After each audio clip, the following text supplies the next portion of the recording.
ہم شاید شور کے اتنے عادی ہو چکے ہیں کہ اب ہمیں خاموشی عجیب لگنے لگتی ہے۔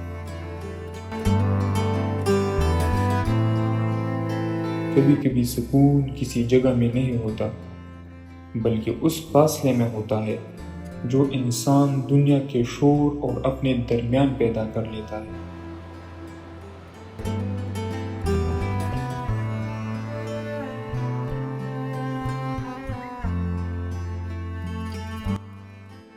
ٹوٹے ہوئے رستے، پہاڑوں کے خطرناک موڑ اور وہ خاموش دریا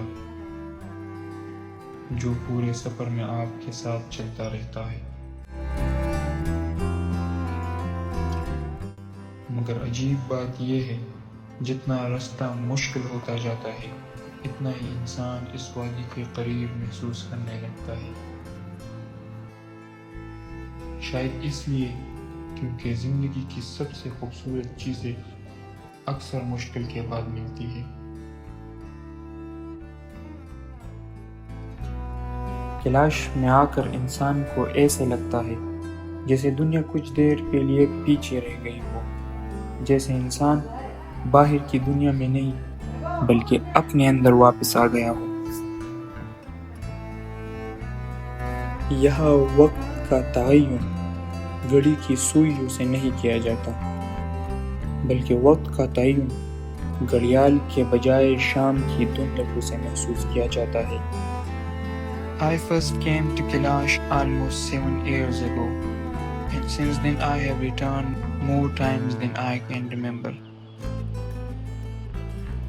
I think some part of me simply belongs here now, waiting quietly in these mountains.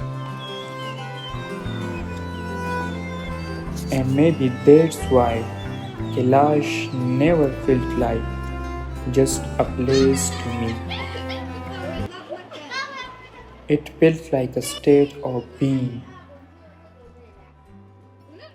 یہ وادی سکون سے بھری محسوس ہوتی ہے، یہاں خاموشی سنائی دیتی ہے، محسوس ہوتی ہے، اور شاید یہی چیز کیلاش کو صرف خوبصورت نہیں بلکہ پراسرار بناتی ہے۔ The mountains being older here, not in a lifeless way, old in the way wisdom beings old.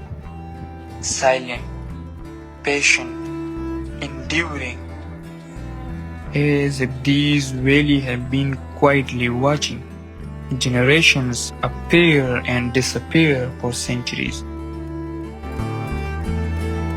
یہ وادی شور سے خالی ہے مگر انسانوں سے نہیں۔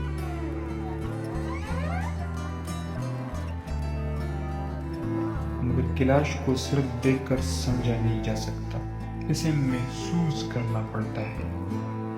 یہاں کے لوگوں میں ایک عجیب سی اپنائیت ہے، ایک سچائی ہے، ایک سادگی ہے جو دکھاوے سے بالکل خالی محسوس ہوتی ہے۔